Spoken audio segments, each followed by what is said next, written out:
Assalamualaikum warahmatullahi wabarakatuh. Perkenalkan, nama saya Apriyantin, NIM A1H1200032, jurusan Pendidikan Guru, Pendidikan Anak Usia Dini. Di sini saya akan memaparkan materi yaitu tentang pengantar pendidikan dari bab 5 sampai bab 9. Bab 5, pengertian fungsi dan jenis lingkungan pendidikan. A. Pengertian dan fungsi lingkungan pendidikan. Secara fungsi, lingkungan pendidikan adalah membantu peserta didik dalam berinteraksi dengan berbagai lingkungan sekitarnya, fisik, sosial, dan budaya, utamanya berbagai sumber daya pendidikan yang tersedia agar dapat dicapai tujuan pendidikan yang optimal. Pendidikan merupakan suatu proses yang kompleks dan melibatkan berbagai pihak, khususnya keluarga, sekolah, dan masyarakat. Sebagai lingkungan, pendidikan dikenal dengan pusat pendidikan, yaitu yang pertama keluarga. Keluarga merupakan pengelompokan primer yang terdiri dari sejumlah kecil orang karena hubungan semendah dan sedara. Fungsi dan peranan keluarga, di samping pemerintah dan masyarakat dalam Sisdiknas Indonesia, tidak terbatas hanya pada pendidikan keluarga saja. Akan tetapi, keluarga ikut serta bertanggung jawab terhadap pendidikan lainnya. 2. Sekolah, suatu alternatif yang mungkin dilakukan sesuai dengan situasi dan kondisi sekolah antara lain. Pertama, pengajaran yang mendidik, yakni pengajaran yang serentak memberi peluang pencapaian tujuan instruksional, bidang studi, dan tujuan-tujuan umum pendidikan lainnya. Kedua, peningkatan dan pemantapan pelaksanaan program bimbingan dan penyuluhan sekolah. Dan yang terakhir, pengembangan perpustakaan sekolah menjadi suatu pusat sumber belajar. 3. Masyarakat. Fungsi masyarakat sebagai pusat pendidikan sangat tergantung pada taraf perkembangan dari masyarakat itu beserta sumber-sumber belajar yang tersedia di dalamnya. Modul paling sedikit dapat dibedakan menjadi sosial budaya sebagai berikut. A. Tipe masyarakat berdasarkan sistem berkebun yang amat sederhana. B. Tipe masyarakat pedesaan berdasarkan bercocok tanam di ladang atau di sawah dengan tanaman pokok padi. C. Tipe masyarakat perkotaan yang mencapai ciri-ciri pusat pemerintahan dengan sektor dan industri yang lemah. Perkembangan peserta didik seperti juga tumbuh kembang anak pada umumnya dipengaruhi oleh berbagai faktor, yakni hereditas, lingkungan proses perkembangan, dan anugerah khusus untuk faktor lingkungan peranan tripusat pendidikan. Itulah yang paling menentukan baik secara sendiri ataupun secara bersama-sama. Selanjutnya, bab 6, aliran-aliran pendidikan. A. Aliran klasik dan gerakan baru dalam pendidikan.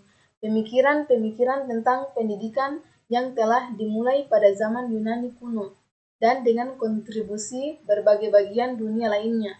Akhirnya berkembang dengan pesat di Eropa dan di Amerika Serikat. Oleh karena itu, baik aliran-aliran klasik maupun gerakan-gerakan baru dalam pendidikan pada umumnya berasal dari kedua kawasan itu. Aliran-aliran klasik yang meliputi aliran-aliran empirisme, nativisme, naturalisme, dan konvergensi merupakan benang-benang merah yang menghubungkan pemikiran-pemikiran pendidikan masa lalu, kini, dan mungkin yang akan datang. B. Aliran empirisme, nativisme, naturalisme, dan konvergensi. Aliran empirisme bertolak dari Loscan tradition yang mementingkan stimulasi eksternal dalam perkembangan manusia dan menyatakan bahwa perkembangan anak tergantung kepada lingkungan, sedangkan pembawaan tidak pentingkan. B. Aliran nativisme bertolak dari Leibnizian tradition. C. Aliran naturalisme bertolak dari G. Rousseau.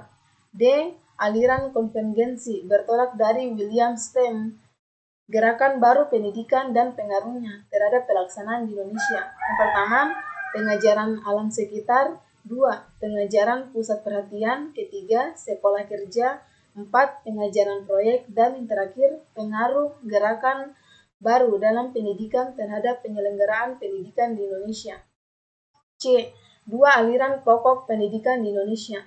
2 aliran pokok pendidikan di Indonesia itu dimaksudkan adalah perguruan kebangsaan taman siswa dan ruang pendidikan INS Kayu Tanam. Kedua aliran ini dipandang sebagai suatu tonggak pemikiran tentang pendidikan di Indonesia. 1. Perguruan kebangsaan taman siswa. Asas dan tujuannya yaitu A. Bahwa setiap orang mempunyai hak mengatur dirinya sendiri dengan mengingat terbitnya persatuan dalam kehidupan umum. B. Bahwa pengajaran harus memberi pengetahuan yang berfaedah, yang dalam arti lahir dan dapat memerdekakan diri. C. Bahwa pengajaran harus tersebar luas sampai dapat menjangkau kepada seluruh rakyat. Bab 7. Permasalahan pendidikan. A. Permasalahan pokok pendidikan dan penanggulangannya. Pada dasarnya ada dua masalah pokok yang dihadapi oleh dunia pendidikan di tanah air dewasa ini, yaitu A. Bagaimana semua warga negara dapat menikmati kesempatan pendidikan. B. Bagaimana pendidikan dapat membekali peserta didik dengan keterampilan kerja yang mantap untuk dapat terjun ke dalam kancah kehidupan masyarakat. B. Jenis permasalahan pokok pendidikan. 1. Masalah pemerataan pendidikan adalah persoalan bagaimana sistem pendidikan dapat menyediakan kesempatan yang seluas-luasnya kepada seluruh warga negara untuk memperoleh pendidikan sehingga pendidikan itu menjadi wahana bagi pembangunan sumber daya manusia untuk menunjang pembangunan. 2. Masalah mutu pendidikan. Mutu pendidikan dipermasalahkan jika hasil pendidikan belum menjadi taraf seperti yang diharapkan. Masalah mutu pendidikan juga mencangkup masalah pemerataan mutu. 3. Masalah efisiensi pendidikan. Mempersoalkan bagaimana suatu sistem pendidikan mendayagunakan sumber daya yang ada untuk mencapai tujuan pendidikan. 4. Masalah relevansi pendidikan, yaitu mencangkup sejauh mana sistem pendidikan dapat menghasilkan keluaran yang sesuai dengan kebutuhan pembangunan, yaitu masalah-masalah seperti yang digambarkan dalam rumusan tujuan pendidikan nasional. C. Faktor-faktor yang mempengaruhi perkembangan masalah pendidikan. Faktor-faktor yang dapat mempengaruhi perkembangan masalah pendidikan, yaitu yang pertama, perkembangan iptek dan seni, yang kedua, laju pertumbuhan penduduk, ketiga, aspirasi masyarakat, dan yang keempat, keterbelakangan budaya dan sarana kehidupan. D. Permasalahan aktual pendidikan dan penanggulangannya.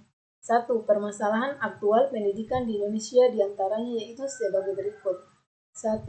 Masalah keutuhan pencapaian sasaran. 2. Masalah kurikulum. 3. Masalah peranan guru. 4. Masalah pendidikan dasar 9 tahun.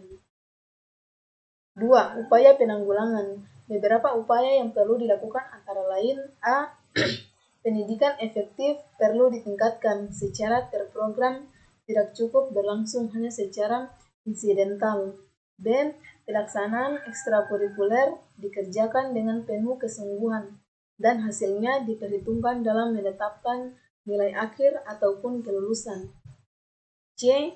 Pemilihan siswa atau kelompok yang akan melanjutkan belajar ke perguruan tinggi dengan yang akan terjun ke masyarakat merupakan hal yang prinsip karena pada dasarnya tidak semua siswa secara potensial mampu belajar di perguruan tinggi. D.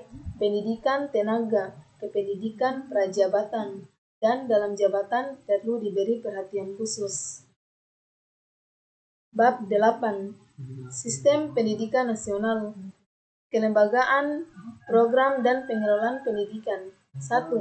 Kelembagaan pendidikan. Kelembagaan pendidikan dapat dilihat dari segi jalur pendidikan dan program serta pengelolaan pendidikan. A. Jalur pendidikan. Itu yang pertama, jalur pendidikan sekolah, di mana merupakan pendidikan yang diselenggarakan di sekolah melalui kegiatan belajar mengajar secara berjenjang dan berkesinambungan. Kedua, jalur pendidikan luar sekolah, di mana merupakan pendidikan yang bersifat kemasyarakatan yang diselenggarakan di luar sekolah melalui kegiatan belajar mengajar yang tidak berjenjang dan tidak bersinambungan, seperti kepramukaan, berbagai kursus, dan lain-lain. B. Jenjang pendidikan, yaitu yang pertama, jenjang pendidikan dasar, yang kedua, jenjang pendidikan menengah, dan yang ketiga, jenjang pendidikan tinggi. 2. Program dan pengelolaan pendidikan. A. Jenis program pendidikan. Pendidikan umum adalah pendidikan yang mengutamakan perluasan pengetahuan dan keterampilan peserta didik. Kedua, pendidikan kejuruan adalah pendidikan yang mempersiapkan peserta didik untuk dapat bekerja pada bidang pekerjaan tertentu. Pendidikan luar biasa merupakan pendidikan khusus yang diselenggarakan untuk peserta didik yang menyandang kelainan fisik atau mental. Selanjutnya, pendidikan kedinasan merupakan pendidikan khusus yang diselenggarakan untuk meningkatkan kemampuan dalam pelaksanaan tugas kedinasan bagi pegawai atau calon pegawai. Berikutnya, pendidikan beragama merupakan pendidikan khusus yang mempersiapkan peserta didik untuk dapat melaksanakan peranan yang menuntut penguasaan pengetahuan khusus tentang ajaran agama. B. Kurikulum program pendidikan, yaitu yang pertama, kurikulum nasional, kedua, kurikulum muatan lokal, dan sistem sosial. Faktor penghambat dan penunjang pelaksanaan muatan lokal. Yang pertama, faktor penghambat yaitu 1. Dilihat dari segi proses belajar mengajar pelaksanaan email menggunakan pendekatan keterampilan proses dan CBSA. 2. Sifat dan pelajaran email itu sendiri sebagian besar memberi tekanan pada pembinaan tingkah laku efektif dan psikomotor. Selanjutnya, faktor penunjang. 1. Adanya keinginan dari kebanyakan peserta didik untuk dapat memperoleh bekal kerja dan pekerjaan apapun yang dibawa hasil. 2. Adanya materi email yang sudah tercantum sebagai materi kurikulum dan sudah dilaksanakan secara rutin. B. Upaya pembangunan pendidikan nasional. 1. Jenis upaya pembaruan pendidikan. A. Pembaruan landasan yuridis. B. Pembaruan kurikulum. C. Pembaruan pola masa studi. D. Pembaruan tenaga kependidikan. Bab 9.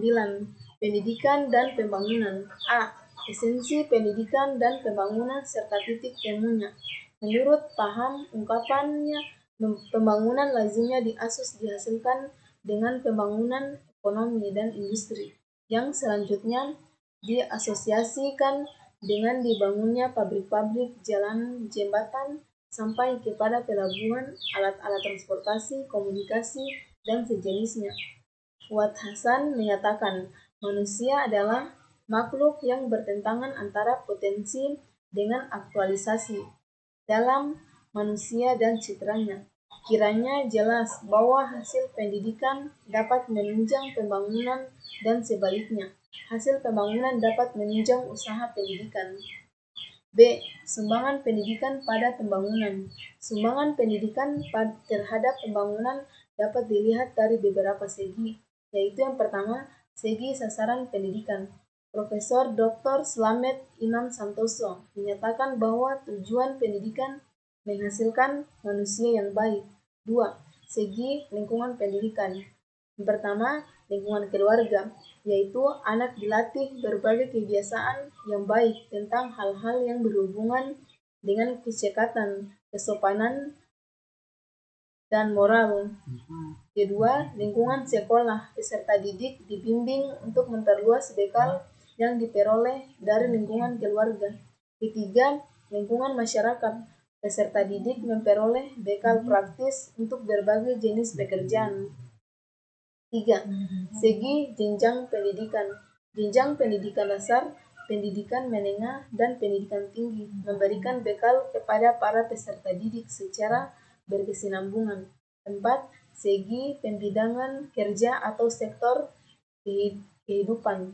Pembidangan kerja menurut sektor kehidupan meliputi antara lain bidang ekonomi, hukum sosial, politik, keuangan, perhubungan dan komunikasi, pertanian, pertambangan, pertahanan, dan lain-lain. C. Pembangunan sistem pendidikan nasional. 1. Mengapa sistem pendidikan harus dibangun? Setiap pendidikan selalu berurusan dengan manusia, karena hanya manusia yang dapat dididik dan harus selalu dididik. Ada yang menggambarkan manusia sebagai makhluk yang selalu mengada. 2. Wujud pembangunan sistem pendidikan. A. Aspek filosofis keilmuan, yaitu berupa penggarapan tujuan nasional pendidikan, rumusan tujuan nasional yang tentunya memberikan peluang bagi pengembangan sifat hakikat manusia yang bersifat kodrat, yang berarti pula bersifat wajar. B. Aspek yuridis. Undang-Undang 1945 sebagai landasan hukum pendidikan sifatnya relatif tetap. Hal ini dimungkinkan oleh karena itu isinya ringkas sehingga sifatnya lugas. C. Aspek struktur. Pembangunan sistem pendidikan berperan pada upaya pembenahan struktur pendidikan yang mencakup jenjang dan jenis pendidikan lama, waktu belajar dari jenjang yang satu ke jenjang lain, sebagai akibat dari perkembangan sosial budaya dan politik. D. Aspek kurikulum. Kurikulum merupakan sarana pencapaian tujuan. Jika tujuan kurikulum berubah, maka kurikulum berubah mula. Perubahan dimaksud mungkin materinya, orientasinya, pendekatannya, atau metodenya. Itulah materi yang bisa saya paparkan. Kurang dan lebihnya mohon dimaafkan. Billahi taufik walhidayah. Wassalamualaikum warahmatullahi wabarakatuh.